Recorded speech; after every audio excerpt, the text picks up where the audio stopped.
Patrick, I'm here. Hey, listen, we've got a number of people just starting to join the webinar now. Got people right across the country. This was really exciting because this is really the first webinar that you and I have done. And we haven't done this is a Zoom webinar. This is like, I can see you. So you can see me, people can see us. And it's pretty exciting. We had a lot of uptake and people really interested in the Rapid Cash program. So once again, welcome Barry McGuire. Thank you, Patrick. I am so looking forward to this. Excitement has been building. I'm very excited about not only tonight, but the program coming up. So, and yeah, great to hear that people across the country are joining in because, you know, all these things we're going to talk about work all the way across the country. Oops, did I say that? Shouldn't have said. I was supposed to wait to say that. Darn. Hey, so and so what we want to also let the viewers know, I guess we can refer to them as viewers, is that Jean-Guy will be running the back end. So for those of you who are throwing out questions to us, and Jean-Guy is going to be the guy that's responding. He's feeding us information via the chat line that we have here. And so, listen, hello everyone. I'm glad to be here. Barry, I know you're glad to be here. Totally glad to be here, Patrick. Hey, JG. Glad to have you online. You're on board. I think we're all connected. We're all there. All right. We're good to go? We're ready to go, Patrick. Awesome.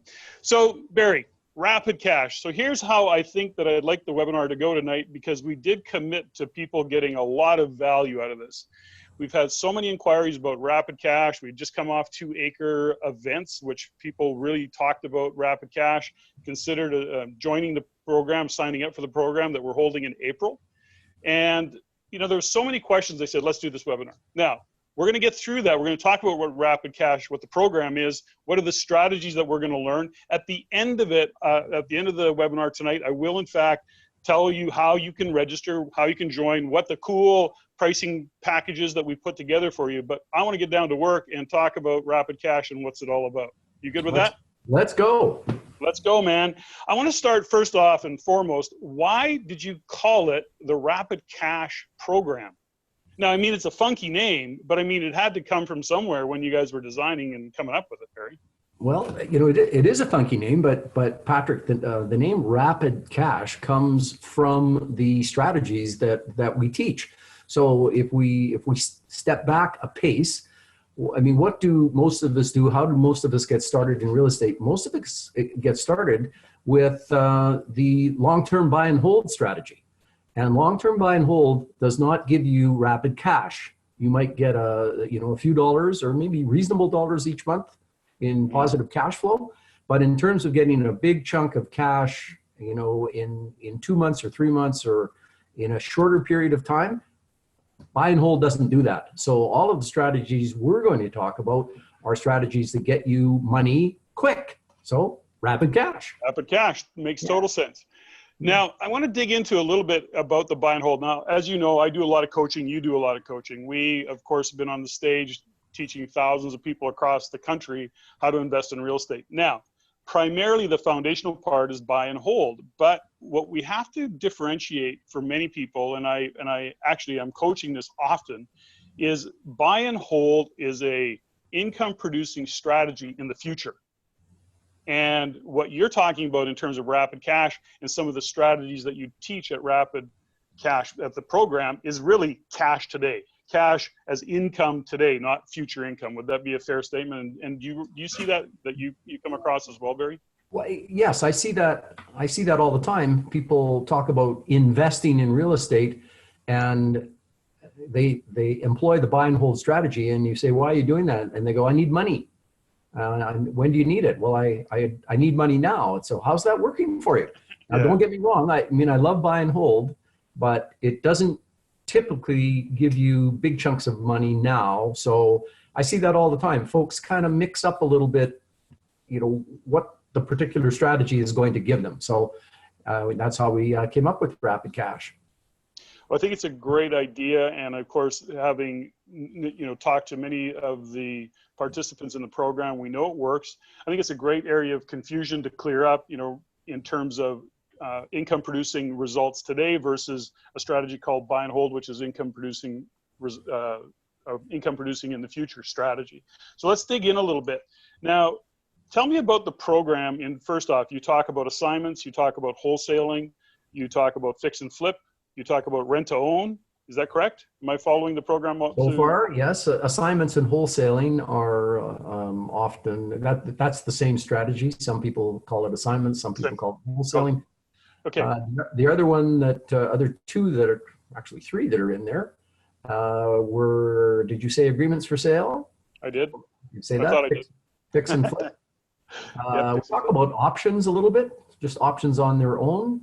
And we talk about joint ventures as a strategy that fits sort of hand in glove with lots of these rapid cash strategies.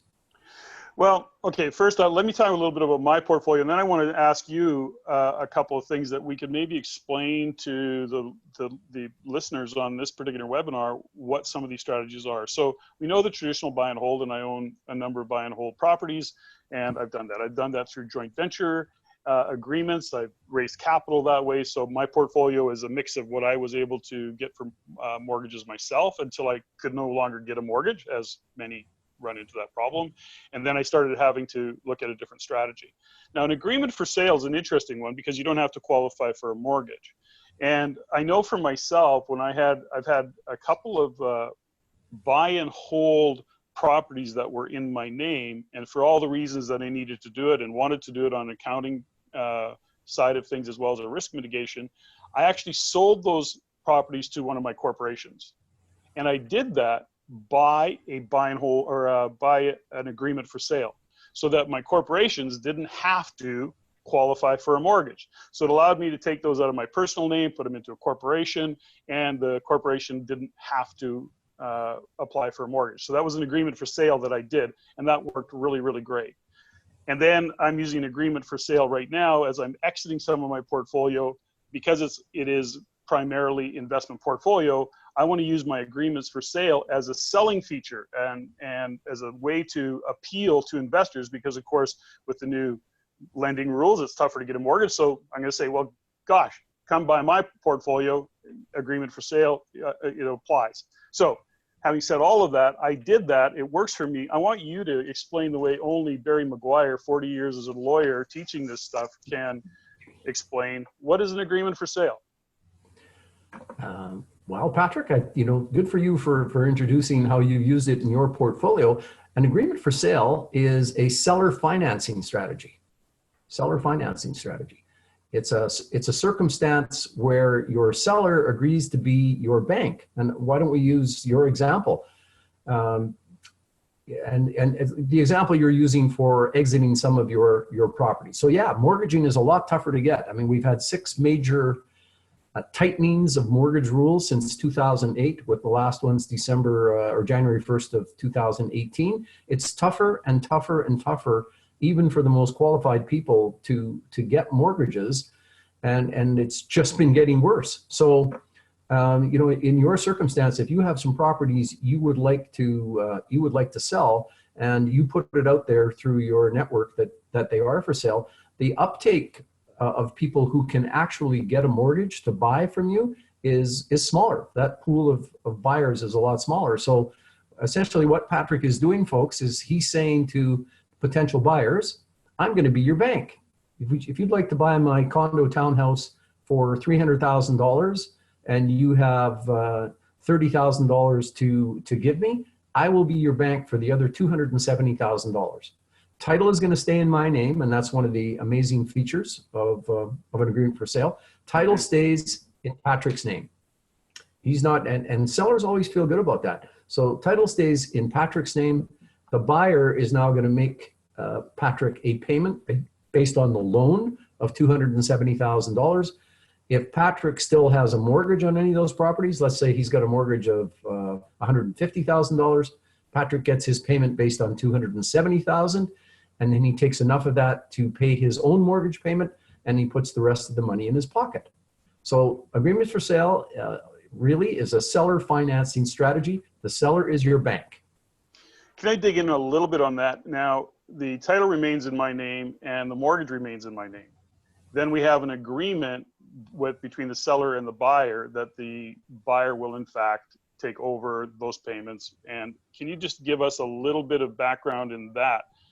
How is the seller protected in this case? Well, the seller is protected in the way that any lender is protected. An agreement for sale, if I could just back up a step, agreement for sale is two things. It's the name of the strategy. When you sell by way of agreement for sale, it means you're selling with the seller being the bank. And it's also the name of the mortgage-like document that the buyer and seller sign.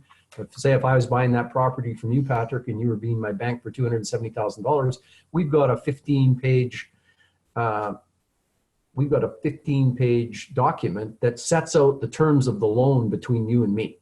So I'm supposed to make you payments every month on that $270,000. And if I don't pay you, your remedy is like any seller or any lender who's taken a mortgage-like document, you have to foreclose on me. So that's what a seller has to do where his buyer isn't paying. So then, okay, so that would then make sense to make sure that I'm getting a good down payment up front so that the buyer doesn't want to cause any rift. He wants to stay up front, stay clean, get that handled the same way they would now. Yes, you would underwrite your buyer like any bank would underwrite a potential borrower to make sure that you think your buyer is a good credit risk. Okay, so Barry, that makes sense for me as a seller in this case because I'm selling an investment portfolio. If I'm a buyer looking for agreement for sale deals, I may not be actually speaking with an investor, like somebody who knows even what I'm talking about. So what's appealing to it if I'm a buyer looking for an agreement for sale, because that's really one of the things that you're teaching. What is it why does a buyer want to even have a conversation with me? Why isn't he just selling or doing whatever he needs to do to get out of the deal? Why is he talking to me looking for an agreement for sale? So Patrick, I just want to make sure I'm understanding that question because another complicated question. It was so clear in my mind, Barry. Are you asking me why a buyer would want to do an agreement for sale? Well, I'm asking if I'm a buyer and I want to do an agreement for sale. That makes total sense. Okay. I'm okay for me on that side of it. But why would the seller want to do an agreement for sale? Well, you've talked about the reason that you want to do an agreement for sale when it's in the seller's best interest to do it. You know, it's helping you market your properties. You're going to get a chunk of cash up front. But if we move right to the other end and talk about where most buyers, why buyers want to do agreements for sale, yep, and where they find most of their deals. Could we talk about that? Let's talk about that. All right, Donna, I'm just going to talk to my producer, Donna, who's right here. Yeah. Donna. Okay. Why would a seller want to do it? Why would a seller want to do an agreement for sale? Is that what you were saying, Pat? Why would a seller want to do an agreement for sale? I thought that's what I asked, but okay. And then we can go to my other point. My other point after that. Sure. Well, in your case, you've said one of the main reasons that you might want to do an agreement for sale is because you want to sell some investment properties. Mm. And your pool of buyers has diminished because of the terribly restrictive banking rules that we now have. Mm. So that is a reason that you might want to do an agreement for sale, is because you're having trouble selling. Right. You all of a sudden widened up your pool of people amazingly. Another reason that a seller might like to do this is that if the seller has lots of equity in his property, the key issue, if you're a buyer looking to a seller who has a ton of equity, is what are you going to do with your money? Mm-hmm. So I'm going to buy from you. I love your property. I want to buy, and if I give you all this dough, what are you going to do with the money?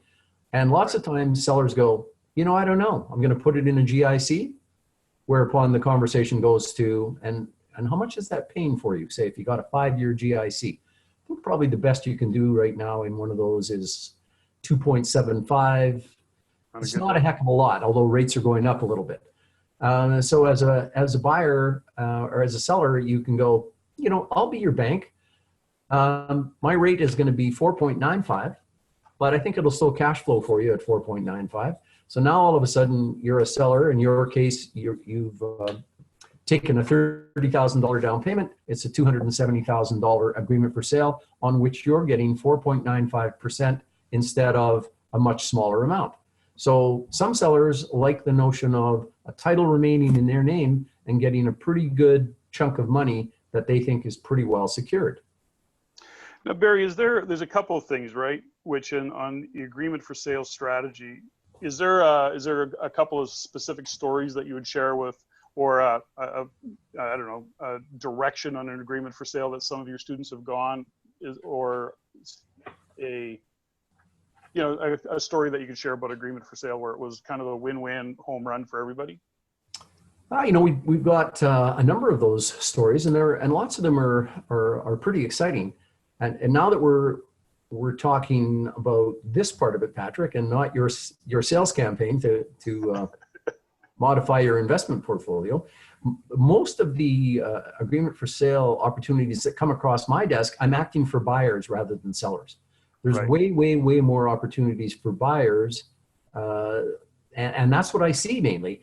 And the category in which we see our AFS buyers is where sellers, especially in Alberta, and places where the market is flat to negative, where sellers are in financial trouble. So Right. overall, the most deals that I see are where sellers have little to no equity in the property. In fact, some of them are negative equity. Yeah. Negative equity. They have a mortgage of $150,000 and the property's worth 120 Sure. by any stretch of the imagination. So, and can I interject here, Barry? I want to add one point that for the listeners on this particular webinar around agreements for sale, I think what we want to make sure that we're really clear on, because we've said this many times over the years from stage, is that an agreement for sale is often a way to solve other people's problems. So this isn't like, you're coming in and you're going to take advantage of a desperate seller. You're coming in to help them solve the problem. And actually, they're generally very relieved that somebody can come in and offer them a solution to the problem that they have, which is, gosh, I'm out of a job, I have problems, I got a property that's upside down, I'm going through whatever turmoil that I'm going through, and I appreciate you helping me solve the problem. So I want to be clear of that, because sometimes people interpret it as, taking advantage of somebody, and that's just not the case. yeah, it is absolutely not. And we are firm from the stage and in our written materials that we do not take advantage of people. We're always trying to turn something into a win-win.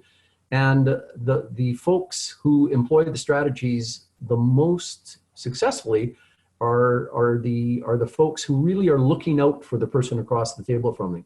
And they're almost always solving somebody's problem, and they almost always have an extremely grateful seller who was right up against all kinds of problems, loss of job, divorce, drop in property values, some other circumstance where they have a property that is eating their lunch. So we always try and make it win-win, and we've had some amazing success stories. So you wanted to know a few of those, so I'll just give you a couple.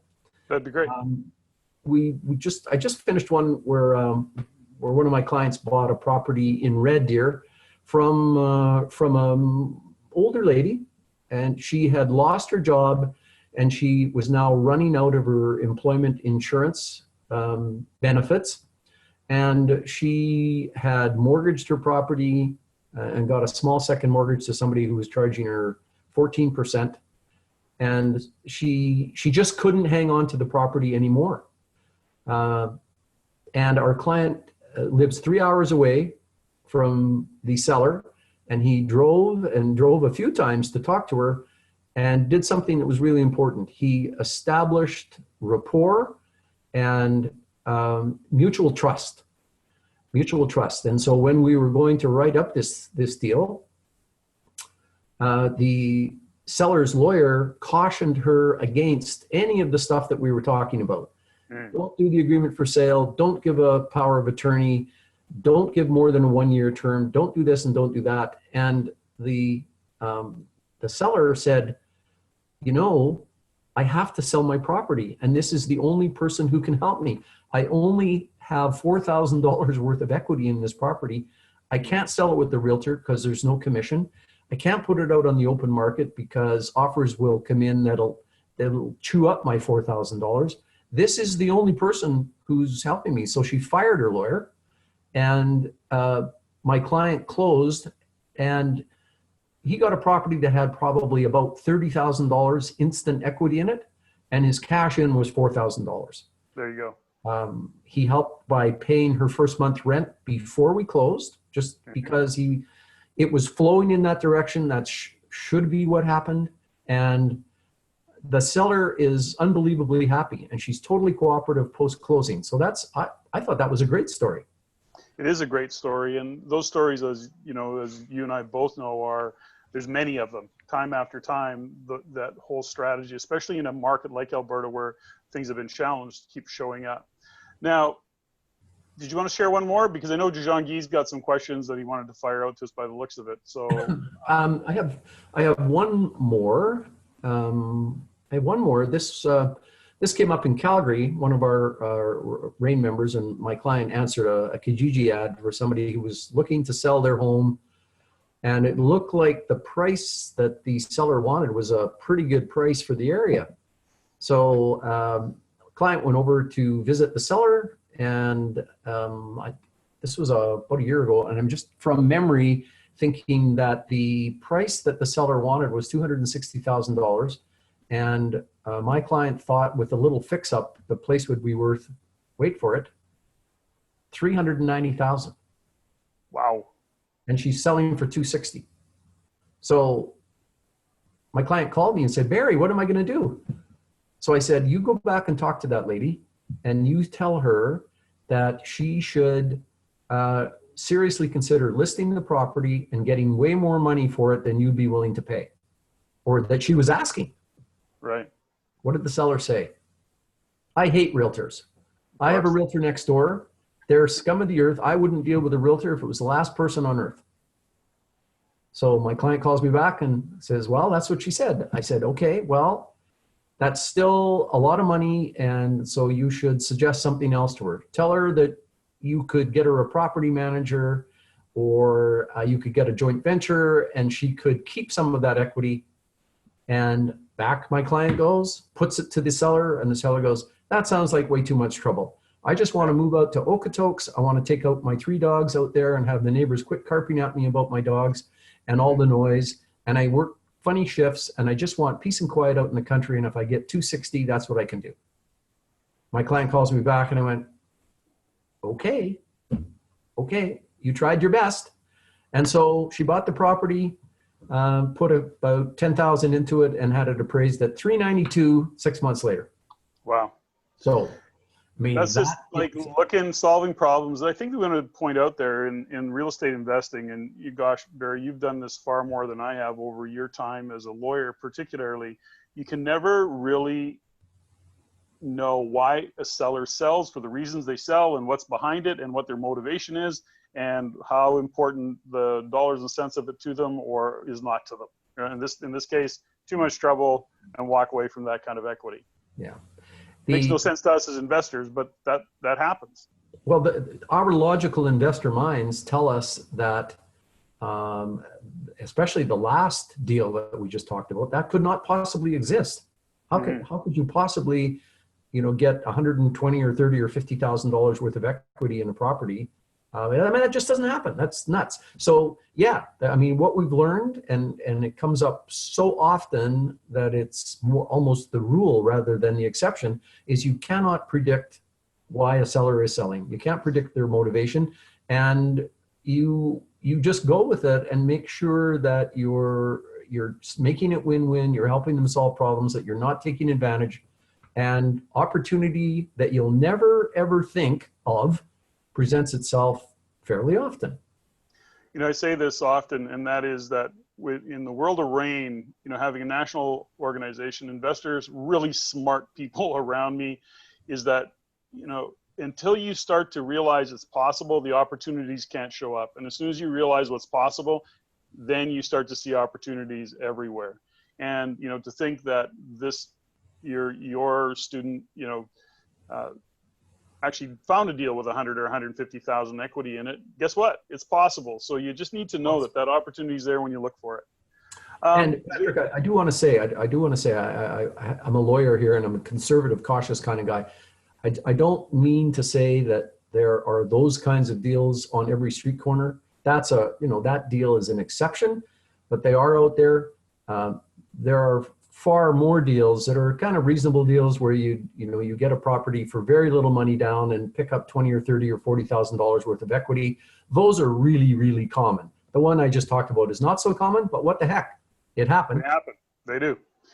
So, Jean-Guy, do you want to throw a couple of questions our way before we get in? Because I want to talk about assignments as well, and a little bit about what Barry's teaching on that front and where that shows up for people. Have you got some questions that you want to throw our way, Jean-Guy? Absolutely, and I want to thank everyone, acknowledge everyone for sending all their wonderful questions. It's fantastic. I'm going to get to as many as possible, so I'm going to kind of rapid fire these at you if I can, gentlemen. The first one is, what's the typical term for an agreement for sale? Patrick, I'll take that. You're going to take most of these, dude. I guess I'm taking most of these. Oh, dive in. I'll chime in. I always have an opinion. The typical term for an agreement for sale that we like to get, I'll use our faculty, Andrea Workington's comment on this. Andrea likes to end up with being sure she's going to get 4 years out of an agreement for sale. She wants 4 years. She needs time to let the property kind of settle and develop her exit strategy. What we have been taking to doing, and this is one of the modifications that we made in the last 4 years since we've done this course in Alberta, is that we've modified the financing schedule that we use in the paperwork to say that whatever the existing term of the seller's underlying mortgage is, because the first term of the agreement for sale usually matches up with the seller's underlying mortgage. Let's say the seller has 1.5 years left. Your first term on the AFS is 1.5 years. But then in the financing schedule, there's a place to say that seller agrees to renew the AFS for a further blank space term, and we encourage our buyers to put 5 years in there. So I think that what most folks are looking at is a minimum of 5 years where it's one of the low equity, no equity circumstances where the seller doesn't really care how long you renew for. So 4 years minimum. The financing schedule allows people to get 5. I would say on an average, people are getting 6 to 7 years if they use that financing schedule and based on what's left on the existing mortgage.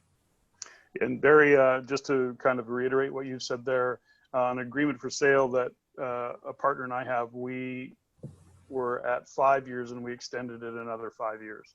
So, and they were amicable to that. So sellers are often okay with you continuing to extend, especially when they're not getting anything out of the property. You have to think about it from a seller's perspective. If they are getting no money or they got all their money up front, they are quite supportive of you extending and making good use of the property. Yep. Perfect. Excellent. Great. Thank you, gentlemen. Another question that is coming up quite often is, who takes on the capital gains in an AFS?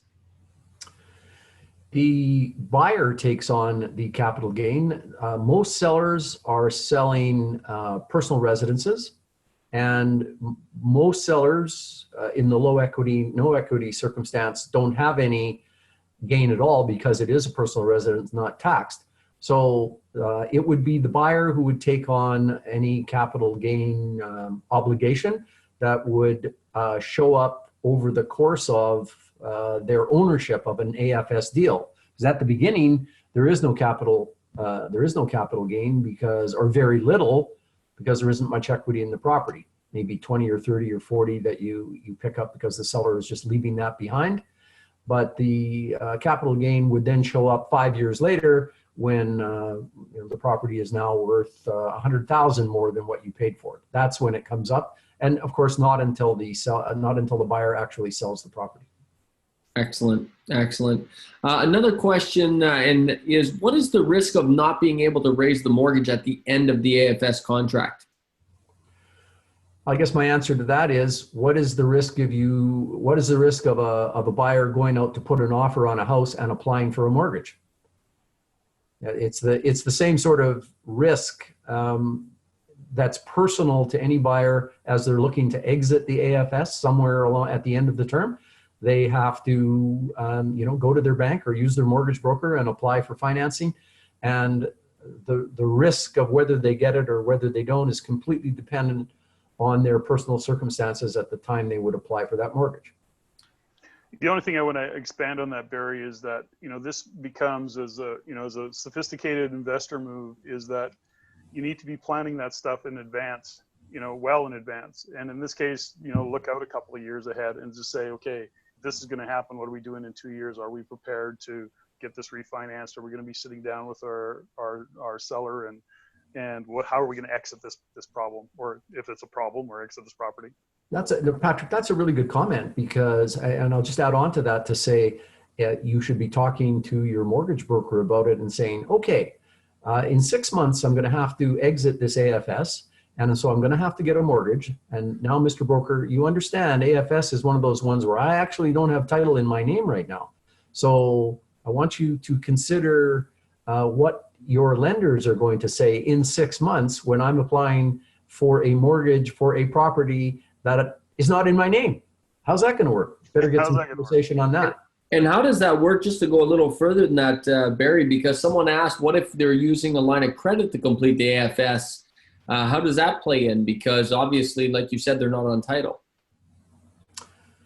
If they're using a line of credit to which part, JG, do you think? Well, they said they're using a line of credit to complete the AFS as the buyer. How do you demonstrate that you bought an investment if you're not on title?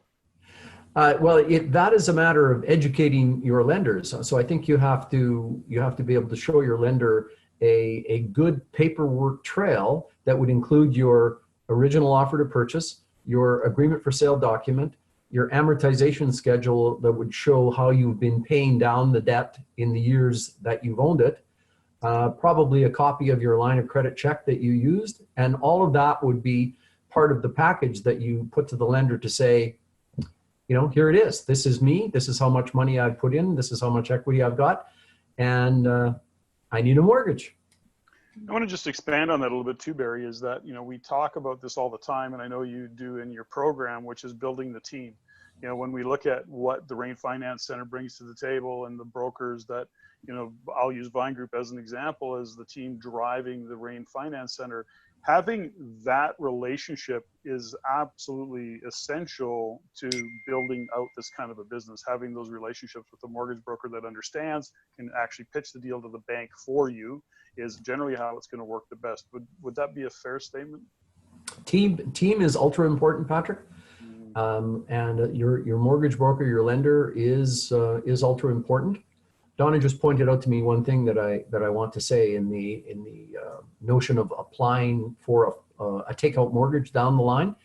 When you purchase a property by way of agreement for sale, you are allowed to file something against the title. So in Alberta, we file a caveat. In Ontario, you file a notice under the Land Titles Act. In British Columbia, there's a different form of notice. But in all provinces, there is a way to put something on the title that says, hey, I'm Barry and I'm buying by way of agreement for sale. So that is a thing that you can show to the lender to give support to your, hey, I have an ownership interest in the property. Great. Now, Patrick, I've forgotten what your question was. What did you ask me? I forgot what the question was. No, I just talked about building a team. That was it. Making sure the team. Team's ultra important. You got to have the broker. You also have to have, I believe, a lawyer on both sides of the deal who understands the creative strategy that you're working on. And right. So over the years, Donna and I have collected the names of lawyers in various provinces who understand creative deals. And so we do have names for Alberta, Saskatchewan, Ontario, and BC. So if you're looking to apply the creative strategies in those provinces, we have people to refer you to. Well, and I want to just add to that one thing, and which is we want to encourage people to actually register for the program. And part of registering for the program, aside from the education, is the coaching that you give. Well, it's all great. it's also the Rolodex, if you will, those contacts that you've acquired over the years that you can give people direction to. I mean, you're opening up that binder of names and numbers to say, listen, go, you know, you can do this, you can do that, and there's some people you need to contact. Yeah. So I want to move things along because we got so much to talk about, Barry. So get going. and I know Jean-Guy's got some questions. So, okay, where are we at, Jean-Guy? Are we going on to the next? I think you guys should keep going. There's a lot more questions about Barry's history and Barry's experience and your experience, Patrick. I know you guys are going to cover more of that. And there's also lots of questions coming about the program. People want to get to the details about the program, which I know you'll cover at the end, Patrick. So let's keep rolling for now. Okay, so we talked about agreements for sale, but that's only one of about 5 things that you guys are talking about. So where do you want to go with this? Should we talk about assignments? You know, it's interesting is that I've over the years, especially early on when I was really building my portfolio, is that we were coming across deals, and some of the deals we couldn't take, yet they were really great deals. And we occasionally assigned a deal, which was to say, okay, we found the deal, we'll pass this on to you. We got the offer accepted, we'll pass this on to you. And we put a little spread in the middle. So it wasn't usually a lot in the, like we were talking, I think one of our big ones was, or one of my big ones was about $17,000, which was pretty cool. I mean, that's a nice check to get. That's a good one. But lots of them were in the $5,000 and $10,000 range of where we were actually finding deals, because we were buying a lot back in then, and I would buy a lot in Edmonton back then. And things were moving along pretty quick, so people were looking for opportunities. Now, you actually teach how to go out and do that whole assignment. Can you kind of go through the layers of that a little bit about what that program's all about, Barry? Well, Patrick, you described assignments really well, which is at their core, they're deceptively simple. And so at their core, for an assignment, you go out and get a property under contract so that you have your name on a real estate purchase contract. Now you're controlling the property. So your choices are to close on the property yourself, or if you can't close on the property yourself, you can sell your interest in that contract or assign it to some other buyer who would like to close on the contract. So once you've found that opportunity, so you get your name on a contract, you decide you don't want to buy it, you reach out to your network, and somebody says, yeah, Patrick, I'll buy that off it. I'll give you $8,000 for that contract. So the process is for you to fill out a 1-page assignment form. This is, I, Patrick, do hereby assign my rights to Jean-Guy for $8,000 in a property described as a copy of the purchase contract attached. You put up a $5,000 deposit, and so Jean-Guy writes you a check for $5,000 return of deposit, $8,000 assignment fee. You tuck that in your pocket, and Jean-Guy closes on the deal. Now, it's deceptively simple. There's lots and lots and lots of things to learn about putting in those offers and how you would do it and why you would think you could assign a property. Figuring out values is really important. Plan B and C are good as well. But assignments can be, they just fit so nicely. So let's say you're a fix and flip guy. All of your marketing is aimed at finding fix and flip deals. And so your marketing funnel brings you in all kinds of opportunities, or in a very busy market, if you're well connected, all kinds of deals cross your desk, and you can't do them all. You can't do them all. If you're determined you're doing nothing but fix and flip deals, and things come in that don't fit for you and your fix and flip model, but there's some value there, you don't want to throw those deals away. You want to reach out to your network and sell your interest in the property, assign your interest, and pick up some value and move on to the deals you do want to do. So Barry, just to be clear on all of this, whether it be assignments or fix and flip agreements for sale, all of those things, you're actually also teaching about the marketing funnel, the lead generation, because you got to find those leads. Where do you find an assignment? Gosh, how do I find that deal? Do I just trip over it walking down the street, or how do I find that? And really, you're also teaching about a little bit of a marketing lead gen program. Is that correct? Well, we teach a lot about marketing, and maybe this is a good point to say that the teaching runs around 7 steps. It runs around 7 steps. So for each of the 5 strategies, we talk and teach people how to apply these 7 steps to each of the 5 strategies. So firstly, you have to educate yourself. You have to understand what the strategy is all about. Secondly, as you have to then, once you understand the strategy, you've got to find some deals. So that's the marketing side. And Donna has just told me today that we're going to have a special add-on to the event. We're having somebody who's a website marketing genius come in to tell everybody how to properly set up a website marketing program. Wow. Well, I mean, all of us do it, and you pop it out there and you get some deals, but this is somebody who really knows. So, so you need to market and get lots of deals coming through the funnel, because you have to sift a lot of deals to find some gems. Sure. Third step is once those deals come in, you have to be able to analyze them. You have to really be able to dig deep into them and decide whether it's a good deal or a bad deal, or what kind of a deal it is. And quickly, you can't be diddling around with these, because there's lots of people looking for deals. If you wait around, you'll lose it. Once you figure out that it's a deal you want to do, you have to know how to negotiate. You've got to be able to get out there and speak and talk and get somebody's name on a piece of paper. If you get their name on a piece of paper, that's called papering the deal, and there's different bits of paper that you need to work on for the 5 different strategies. And you close that deal, and then that's not the end of it. Now you have to manage the deal. If it's an assignment, it's a small time of managing, because it's going out the door quickly. If it's an agreement for sale that you're going to have for 7 years or 10 years, like yours, Patrick, you have to manage the deal. And then, of course, sooner or later, you need to exit the deal, and we talk a lot about that as well. So for all of these 7 steps apply to all of the strategies, and marketing, to come back to that, is an essential one, because if you have no deals, nothing works. Got to have some deals. Okay, so Barry, I gotta get, just what you just went through there, by the way. Like, yeah. I went, holy cow! Like, that seems like a lot. I mean, not only, I know you're delivering a lot, and that's why the weekends, it's a workshop. It's like 2 days, right? 2 days, 2 full days. 2 days, 2 full days.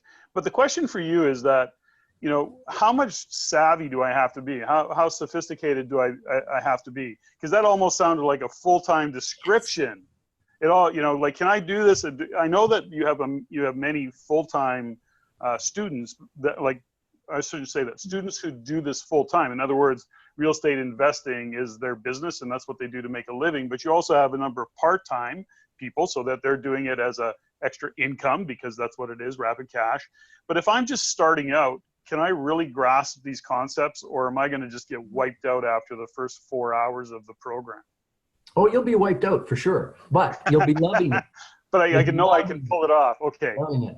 So okay. that's a good question, Patrick, because it's something that's changed since we last did the program in Alberta over 4 years ago. If you had asked me that question 4 years ago, I would have went, nope. You need real estate experience. If you haven't bought 2 or 3 properties, then I can't be responsible for you. I mean, really, I'm suggesting go out and buy some properties. Don't sign up. Don't come to the course till you have experience. That's what I would have said. But people continually surprise me. And what I'm finding is that a lot of folks are doing pretty well at this on a part-time basis. There aren't too many people who do it full-time, although more and more are moving into full-time.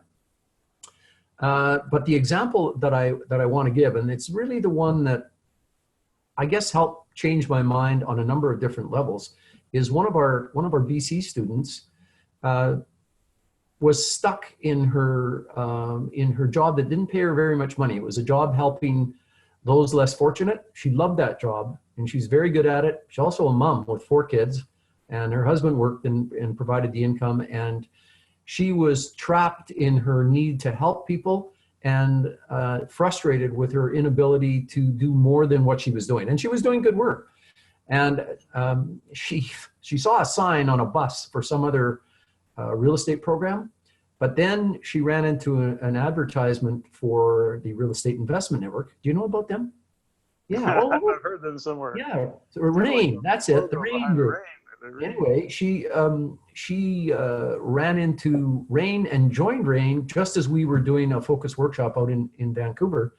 She came to that focus workshop with absolutely no experience, basically no money, no experience, and all she wanted to do was to be able to help more people.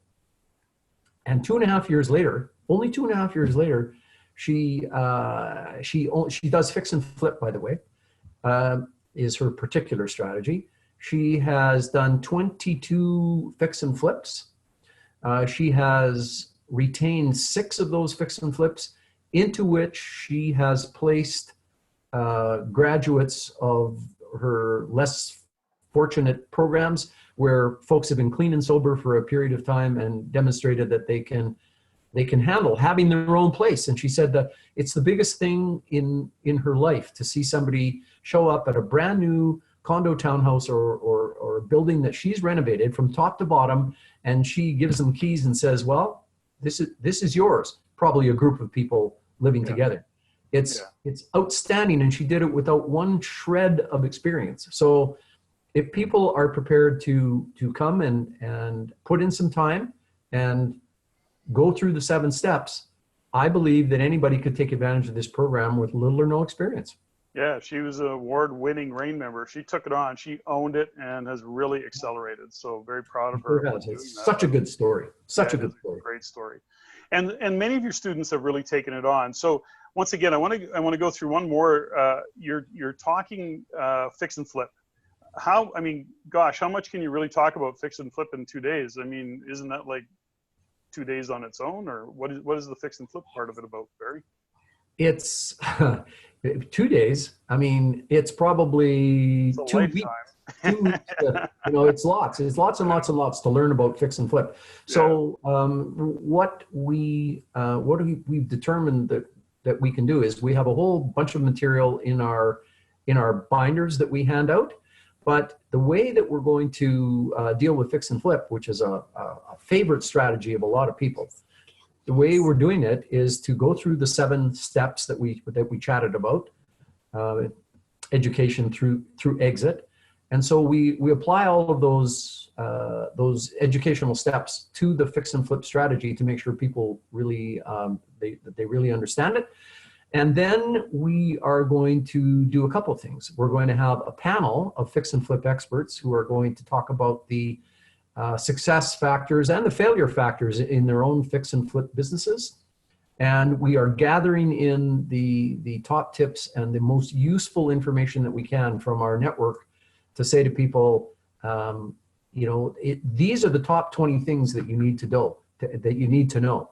And yes, there's lots and lots of good books, and there's lots of stuff online, and there's lots of information, but we're going to narrow it down to the nuggets that we think people will use as they apply them to the other research that they're going to have to do on fix and flip. Barry, you've had, I don't know how many people go through your program.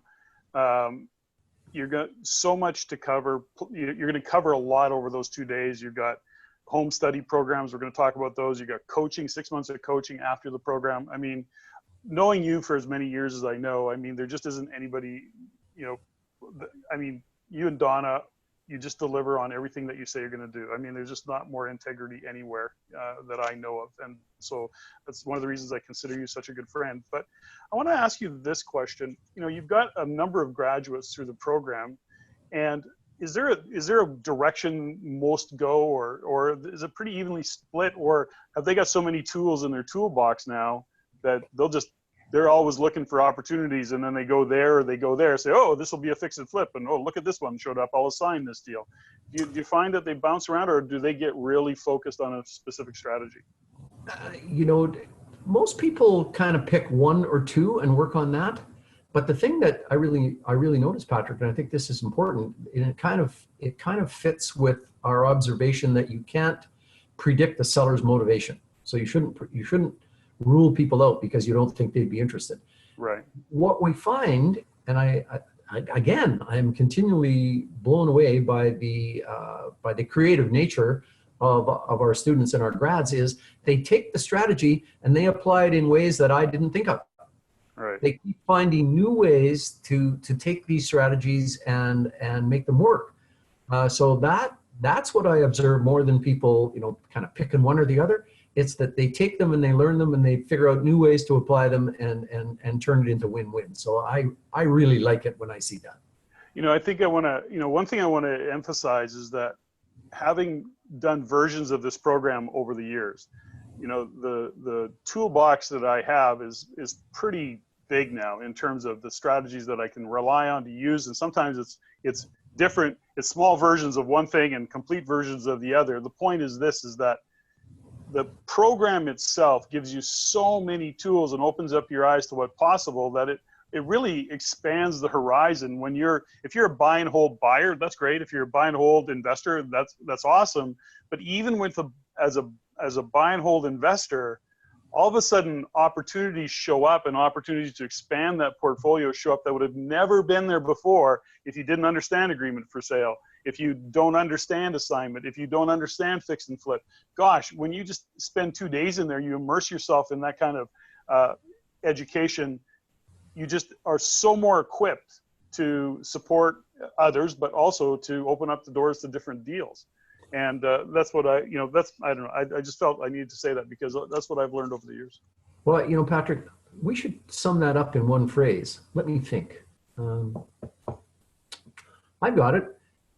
If you understand the strategy, you'll recognize the opportunity. What do you think? Wouldn't you think? That's a good one. But here's something else that we've also really noticed, and this has built over the years.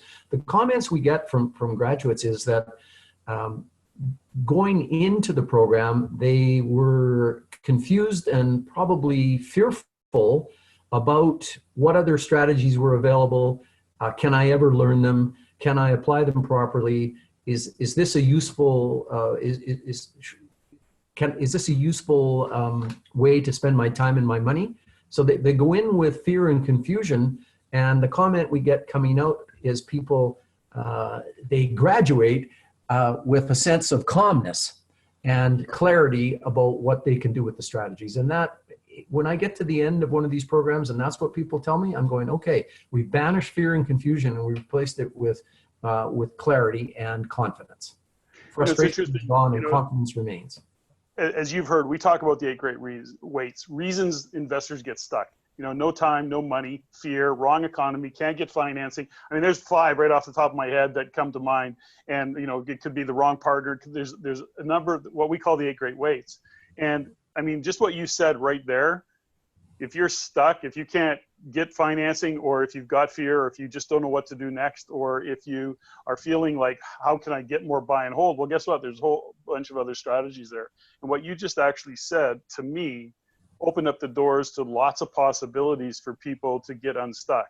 So if you're sitting there wondering, gosh, how do I grow a portfolio given all of the things that are happening in the market, given that I can't get more financing, given that I don't have enough tools, it's just an opportunity to do that. So that's what I see in the program. Now, Jean-Guy, is there any more questions you want to answer? Or gosh, we just consumed all that time. I don't know, maybe I talked too much, or one of us did, but anyways, we're done. I think we're coming to an end. Jean-Guy, what would you like us to do? Yeah, I mean, I think I'm getting a ton of questions, but all the questions are about the program. Everyone's asking about the program, when it is, what's the price, all those kinds of things. So I think if you went into that, Patrick, it'd be a good time for that. Okay, well, let me share my screen because I put a little bit of a slide deck together. So let me trip through this new technology, ladies and gentlemen, and I'll get that handled somehow. Gosh, I thought I would get it handled. It was there a minute ago. Well, while you're doing that, Patrick, can I talk? Is that all right? Go ahead, please, join. Go ahead. I want, as people are finishing for the evening and leaving, Don and I and our whole team are determined to make sure that you achieve success. And we know that achieving success is getting started and actually doing, and this is our phrase that we love to say, we're determined that you're going to do one damn deal. One damn deal, and then you're on your way. Yeah, your commitment, we talked about that, gosh, weeks ago. You said that if they would have, so for those of you who have registered early bird registers, you started coaching right away. And I think you've actually got a couple people that have done deals that paid for the program 3 times over or something along that line. Yeah, we've had a couple of folks like that. They were going to come to see if they could learn, and picked up a couple of pointers and got right out and did it before the event. Wow, that's so cool. So let's go through this really quickly, Barry, and I may pitch to you a couple things just for clarity. So first and foremost, we talked about this program. You mentioned we introduced it 4 years ago. We don't know if they're going to do it again, but this is what it is now. You sat down, you and Donna and your team actually sat down, you upgraded, you rewrote, you recalibrated, you made it current, you did all the things that you needed to do to make it a really powerful educative program that people had really hard assets as well. So aside from the note-taking that they'll do over the course of a couple of days, they've got a lot of things that they're going to take home with them that's very current and very updated. It's a really, really nice program in that regard. That is absolutely true. There's fabulous updated materials. We've gone through every page in every manual. There's 1,000 pages of material that you'll be getting, and we've tried to make sure it is as up-to-date as it possibly can be. This includes 6 months of quick turn real estate coaching programs, guaranteed. So this is about, you know, you're offering a guarantee, you're offering a coaching program that is going to start generating income. That's really what this whole program's about. Well, that's what we want it to do. Is we want people to be able to come in and apply these strategies and to start earning some cash quickly. It may not be the next day, but you know, you're going to earn some cash quickly, and man, people keep doing it, so we know it works. We want to generate income. That's cool. So the offer, we're going to talk about exclusive, the home study package that comes with it, you know, the support package that comes with it, and then you got 2 different money back guarantees. So you're going to lock this down as only you and Donna would do. I got to say that it's pretty phenomenal what you guys are laying out here. And here we go. So we've got, oops, sorry about that. We've got deal ready documents, the home study. And that has a value of $697 just on its own. Now, the rent-to-own success in Canada home study is $497. You got joint venture secrets home study, $987. And then you updated all of the legal templates. So that's $7,500. So right there, you're almost 10 grand worth of value. I want you to just kind of break that down a little bit. When you talk about all these home study programs, does that mean I'm not going to be learning it at any of this at the workshop, or what is this all about? Tell me more about your home study, Barry. These documents are, sorry, these packages, programs that you've listed on the screen, Patrick. Those are all the home study kits for other focus workshops that we've done. So deal ready documents really focused on paperwork. I mean, it was all about paper. It wasn't really much about marketing or much about analysis. Rent-to-own success is a standalone rent-to-own program. A lot of that material is contained in the other binder that we're doing, but it's a giant binder. There's CDs, there's recordings. The Joint Venture Secrets Home Study Kit expands on joint venture material that we have at our course. We're more focused on why you would do a joint venture and how to put those things together using the 7 steps that we talked about.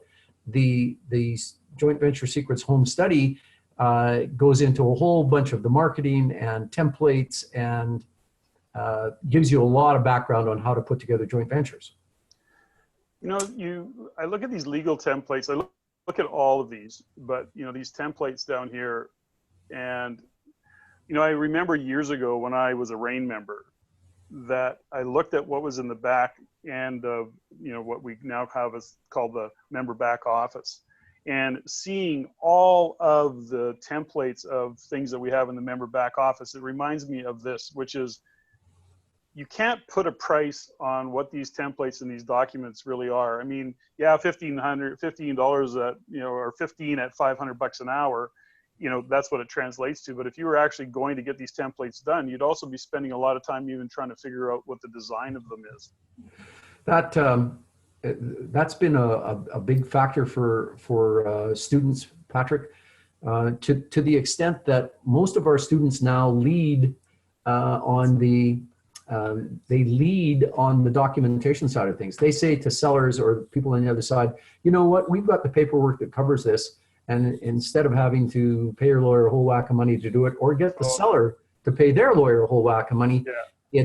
it's a really good starting point. Not that they don't get amended, but Of course. it's such a great starting. But having the template there to do it. I just So- want to pop in here, Patrick, and I just have to interject something here, that the documentation that we've got is right now set up for Alberta, Saskatchewan, Ontario, and British Columbia. So if you're doing agreements for sale, we have a section on how those agreements for sale work in those 4 provinces. And I know that's always a question for people who are out of province. They're going, well, that's good for you, Barry, in Alberta, but what about me in Saskatchewan? So we've got a real good start for people in those 4 provinces, and all those documents are relatively adaptable for other provinces. Donna, Okay, thank you so much for whispering that so quietly in Barry's ear, because I'm glad we didn't step over that. That's the cool thing about this program. And one of the many great things about the program is it applies right across the board anywhere in Canada. So, and these templates, of course, you just named off the provinces where you've got them handled. So let's talk about the support package. Is this, when you're saying that, are you referring to the coaching program and what you do in behind the scenes to, for graduates of the program? You got 6 live conference calls. Go ahead. Yeah, the support package is everything after the 2-day event on April 7th and 8th. Everything that's not that of the 2 days is support, and you've got a pretty good list of what we're going to do. Yeah. I mean, we want people to do deals, and we also find it very valuable to get on conference calls and have everybody available, doing kind of a webinar, and being able to bring to the group the deals that they've been doing. And to also have access to experts when you need to talk. So if you just come home from a presentation and you don't know what really to do, I mean, you can send emails and we make sure we answer them, or we'll review your deals, or we'll take a look at your marketing program. Or people can email me directly and say, Barry, I just need to get myself straightened out on this point. So we want to make sure that we're supporting post-event enough that nobody's feeling abandoned. You just don't do the event and get punted out the door and say, well, that was really nice, goodbye. Yeah. We want and people to be I successful. think we need to stress here is that, I mean, some of the, or a lot of the support, or I shouldn't say a lot, some of the support is actually coming from graduates of your program in the past who've actually been in the trenches and doing these deals. They know what they're doing. They've done it. They've had success at it, and they're actually now in there supporting others to have success. So you guys are really building a rapid cash program community of like-minded people that are supporting each other in those conversations as well. Would that be a fair statement, Barry?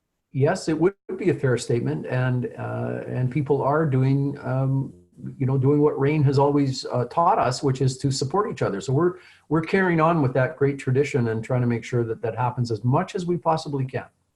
I use the phrase the collective intelligence, the collective experience of the RAIN community and investors from across Canada.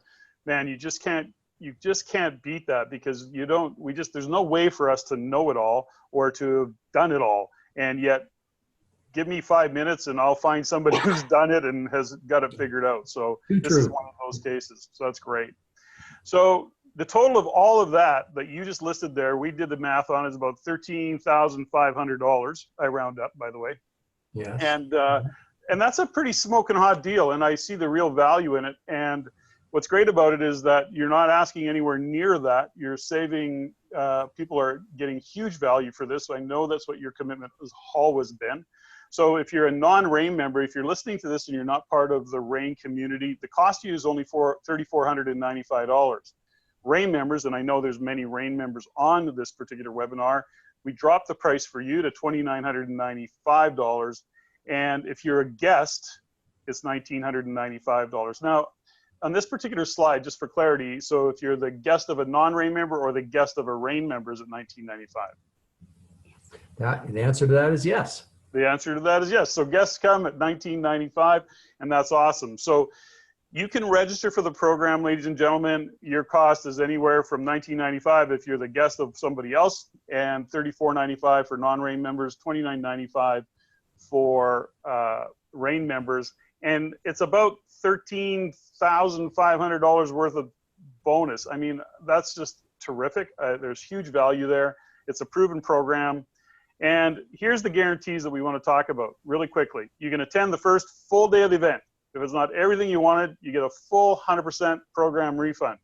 You get to keep the home study packages. Are you kidding me right now? And you get your money back.